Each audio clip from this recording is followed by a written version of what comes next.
So, to the book, I came up with a couple like questions that I thought I was going to ask at the end, but then I thought maybe we should just think about them through the whole thing while we're discussing the content.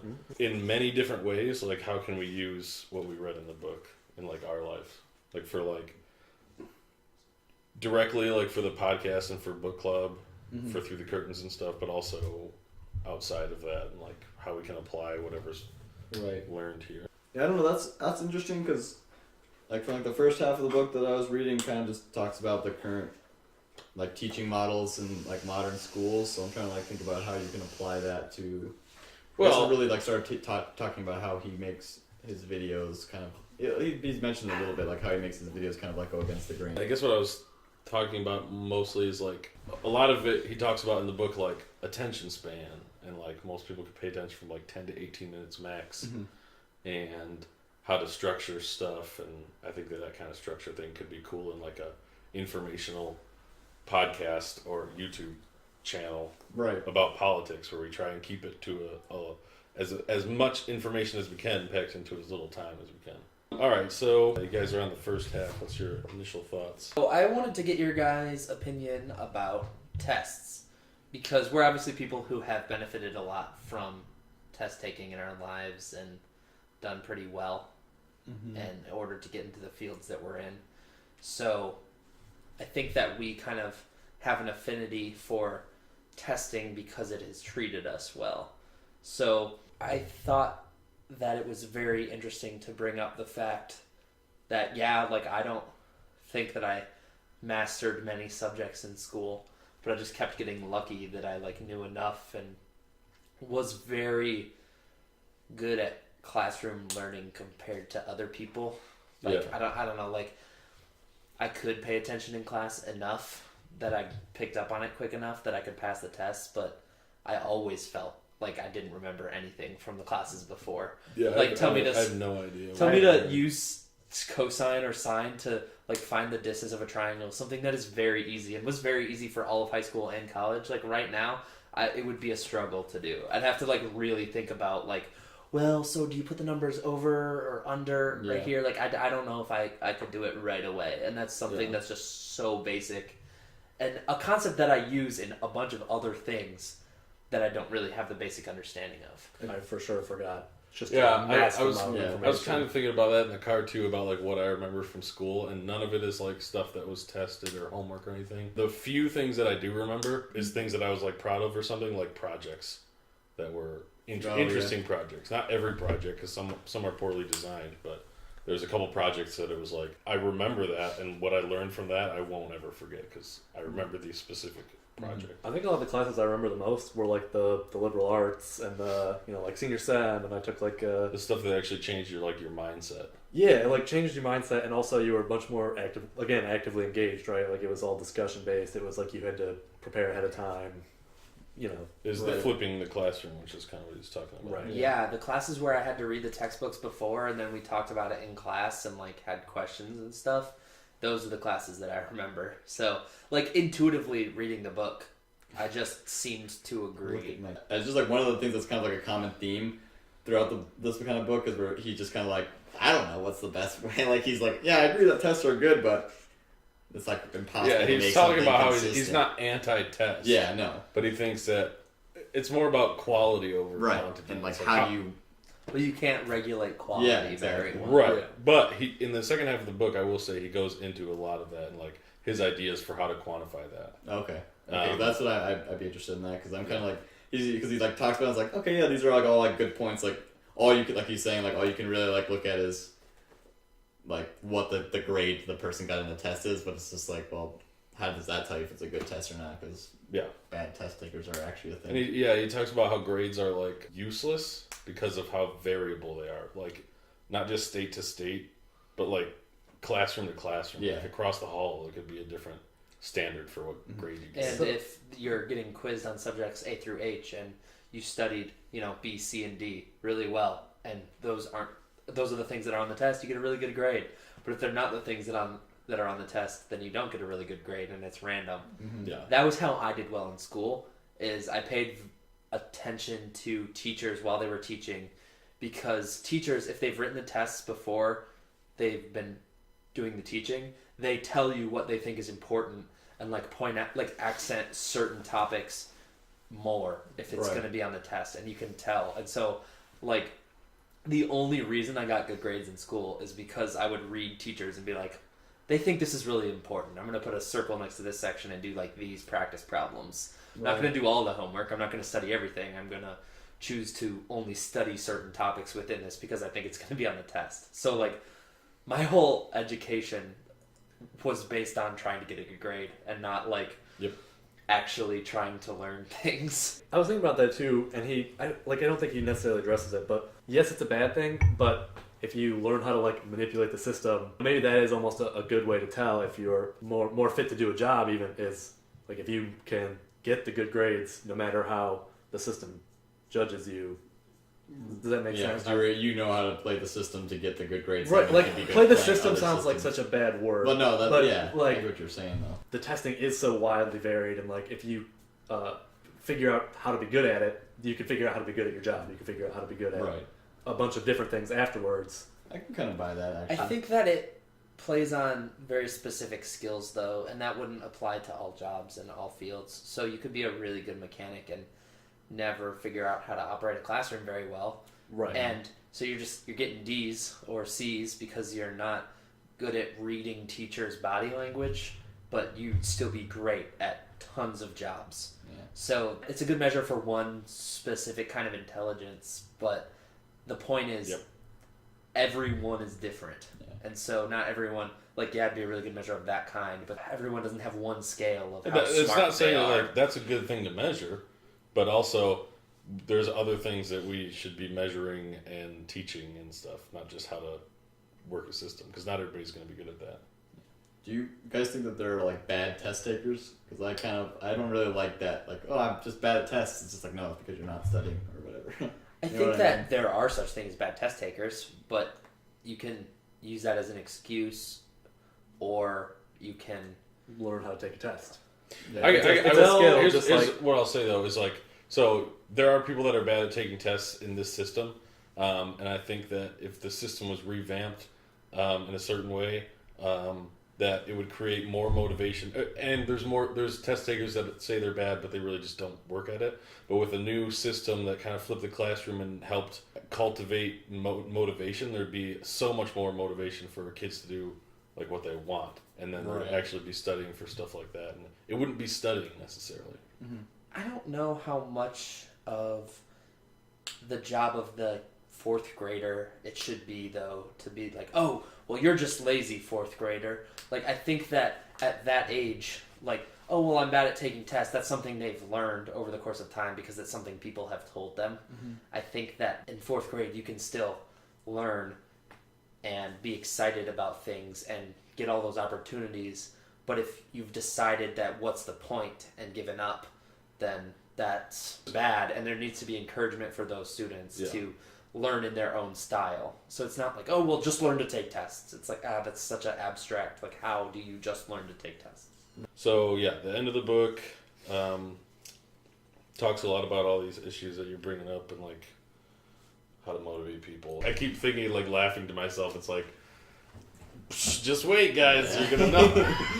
Motherfuckers. So, in this book related to why everyone at Kettering likes work term and just deplores the education that they get at Kettering. Everyone, like, shit talks all their professors and, like, you never learn anything in classes, and it's maybe just because they're actually learning things in work. And so you're like, oh, yeah, I don't learn anything. Whereas, like, it might be an education that's on par with any other school, but you feel how lackluster it is compared to doing things in essentially an apprenticeship. Yeah, I think it could be on par with other schools, but also, I don't know this because I haven't gone there, but that the teachers or the professors could also they could get a little lackluster and, lazy because they know that you're just going to learn the important stuff there anyways. Yeah. What does it matter? I do think that, like, when you're going to Kettering, you kind of, like, you go to, like, your first term or whatever in classes, and you're like, this is all super important. Then your first co-op term comes around, you're like, I don't need to fucking know any of this shit. So then, like, school is just, like, all about just, like, passing and getting So you're saying I can do my job, just by Googling what I do Yeah. now. Also, like, just But to why know did I to do use all those Excel tests? and PowerPoint? You learned that there's this thing you Wait. can Google. You mean the most important program on my computer is going to become the snipping tool, not CAD? So we're talking about bad test taking stuff. We haven't been like going through the book bit by bit, but is there any Yeah. other cool things? Honestly, though, like, you don't really need a lot of the shit you learn in classes. I agree, I and this is where used high school math tops at my job. and he sucks at high school math. I've No. seen it. Mousetrap. You roll, roll your your dice. dice, You move your mice. Nobody gets hurt.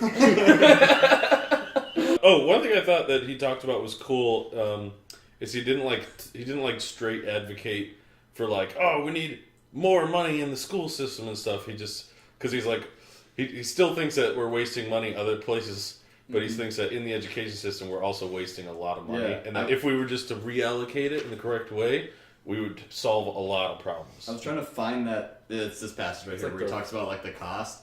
It's like saying it's $10,000 per student per year. So the average classroom is spending $250,000 to $300,000, which is insane. And so much of it is overhead administration and stuff, and it's Teachers are like underpaid and stuff like that. yeah, and it's ridiculous. it doesn't make it just doesn't make any sense like the way when he broke it Teachers down are like getting that. paid $30,000 Yeah. a year. They do get summers off, so I don't feel too bad. Well, he also talks about summers in the end of the book. Oh, okay. None of the teachers that I know who are like young actually take their summers off. Yeah. They just have to work a different job. Yeah, my mom Also- does summer care company, so she's working year round. Oh, okay. A lot of the times, you can. So when you're a teacher, you can choose. Do you want all of the money that you've earned up over that two-week pay period, or do you want for the school to hold on to it and get paid year round? And like, you don't get any advantage for getting paid year round other than you just have the paycheck. Consistent.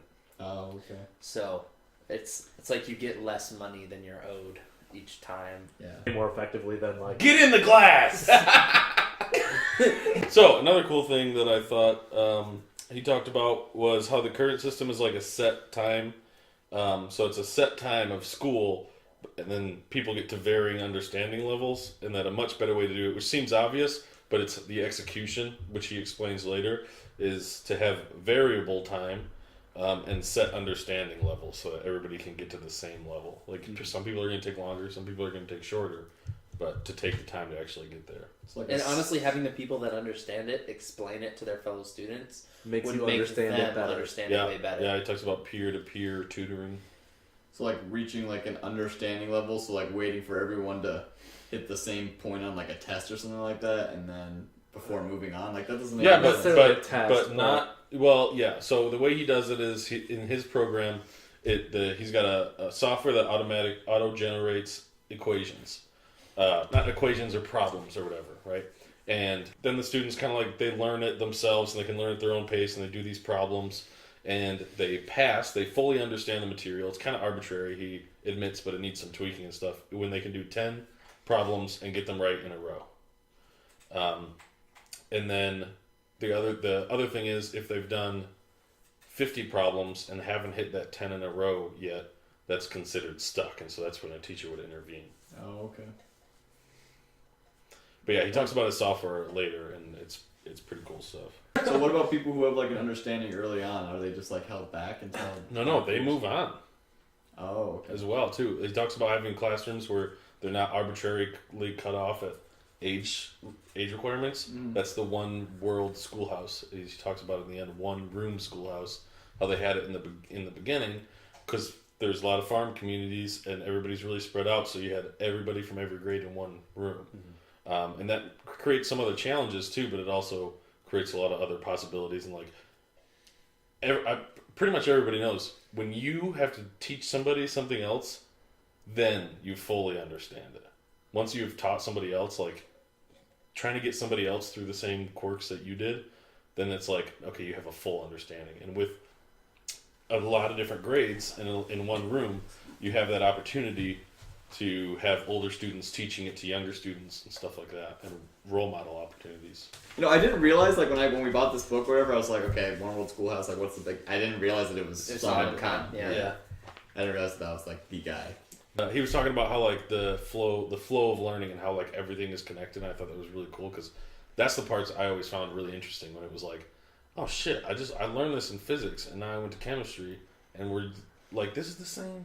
Mm-hmm. Do they? Or like, Do you know we are? DPQ. This is the same thing. The cool thing that he was talking about, I grabbed my last note before you stepped on it, was how I thought it was really interesting because I didn't know this at all, was that our current setup for how school works is Prussian, yeah. Yeah. Just So like German. Yeah. The Prussian model. commies. God, who decided Which, this? when you think about it, it's like school world versus real world.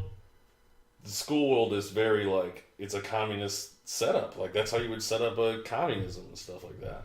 Like, Classes and like, oh. I don't know. It's just like the strict order of everything, and like it has to be an hour. You have to pay attention for an hour. You have to do all this homework, and you can't.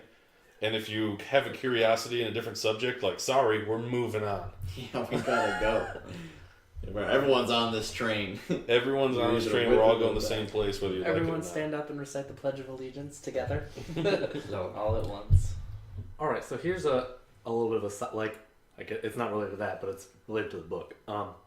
Is there a way we could get to a point where like classes like this could get you, say, like a degree or a qualification for a job?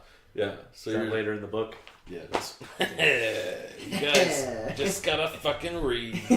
All right. So there's like 3 parts of education. When people talk about education, they usually like lump these 3 parts together: teaching and learning, like in the classroom and stuff, and the homework, whatever. Socialization, so between peers and stuff, and then accreditation, which is like, or certification, I guess, do something like that. Like, how can you show that you learned this stuff? And he suggested something more of a portfolio of what you've done. Mm-hmm. You have to kind of understand how he has this classroom set up where you're doing projects and stuff, and you're working on different things, and maybe you work on this thing for a year that you're really interested in, but it fails, so that's okay. You can still go in your portfolio that you were interested in this, and you've been working on this, and did this, this, and this, and that's how you would evaluate students based on what their kind of interests were, and it'd be a whole school long portfolio, so you could see like, okay, in 7th grade, a little lazy and stuff, and there wasn't any, like, nothing too special here, but in 8th grade you got this really big interest in biology and started taking this cool, like, doing a bunch of cool things in biology or whatever, doing projects, and that would be part of your portfolio. So you have to, so like from really early on, right? You're talking like 7th, 8th grade, you're deciding like kind of like the path you want to go. Well, yes and no. Like, I mean, with that much, I mean, that's 6 years, right? Saying from like 7th grade, where you're getting to like feel out all of your interests and stuff and figure out where you actually want to go. Yeah. You know, so you can try something and be like, I tried that for a couple months. It actually wasn't me. I was interested in it first, but it doesn't seem like I would like to go any further in that. Mm-hmm. Also, it gives you the opportunity that when you're interested in a topic, you can go up to a higher grade level of understanding. So you're like really getting into something. You're not inhibited by whatever is printed in this textbook. You are taking one subject to the next subject, like along this flow of ideas, and all of a sudden you're like, you're really loving this, and you're gonna take that all the way up into a college level of understanding just because you're really interested in it whenever you're doing it in, say, like sophomore in high school. Yeah, it's encouraging. So we all need this base, right? But we don't need as much base as clearly we get, because most of high school is information that you'd never need unless you go into those specific things. Right. So like from there, you start going off on it. He's talking about encouraging tangents, and like when a student shows an interest in this, then they can go off into that leg or whatever. Right. So like, because I'm just like envisioning like, oh, I just like at 7th grade or whatever, I decide I'm really interested in something. Then I go off on that tangent. I'm going on this leg, and then it's like, oh, that's not for me. And now I'm like way behind, you know, from like the base. I feel like having that base is like important. Well, he's talking about, so you've already got the base that you need. Read the fucking book! Think about how many years of your life you learned the same thing over and over again because you didn't remember it. He talked about being in college, and like he and a couple friends decided that being in class was not worth their time, because if you can still take the test and pass the class, is being in class worth your time? No, I don't think it is. Yeah.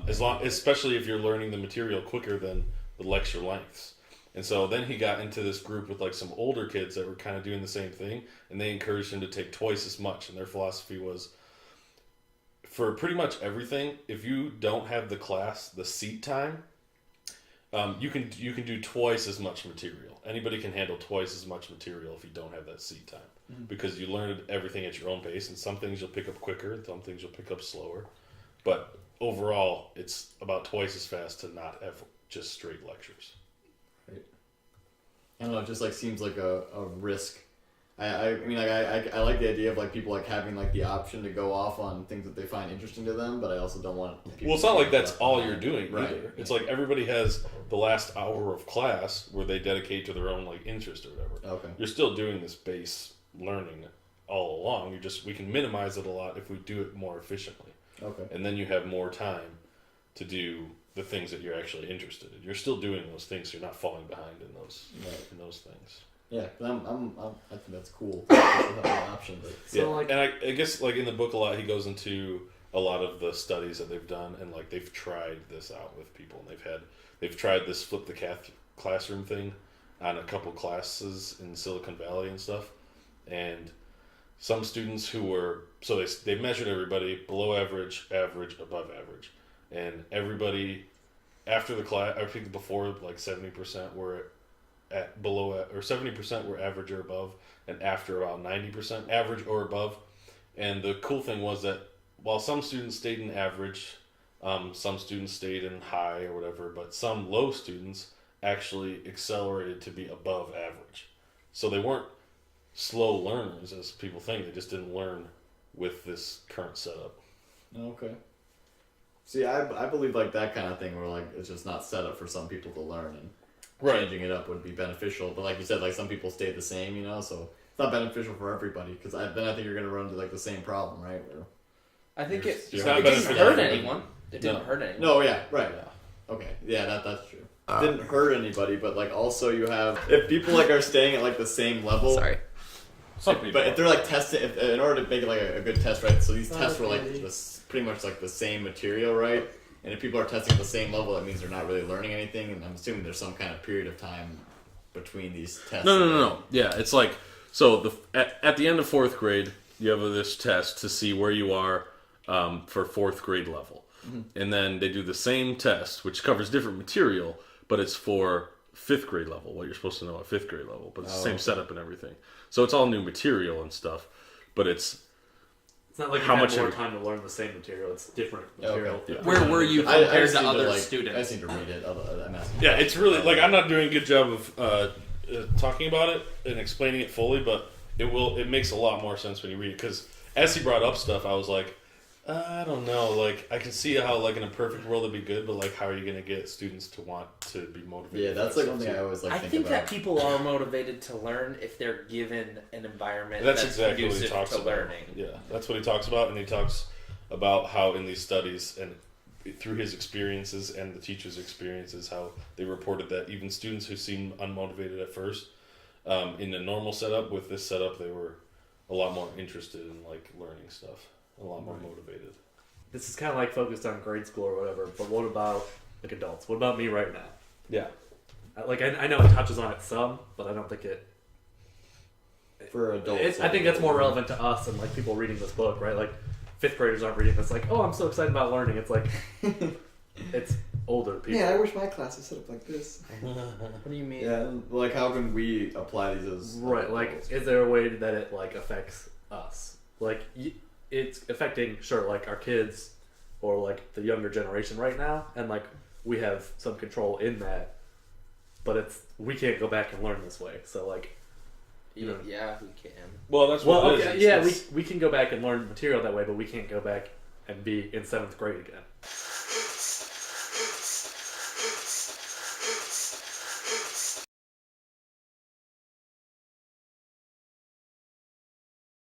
Hey!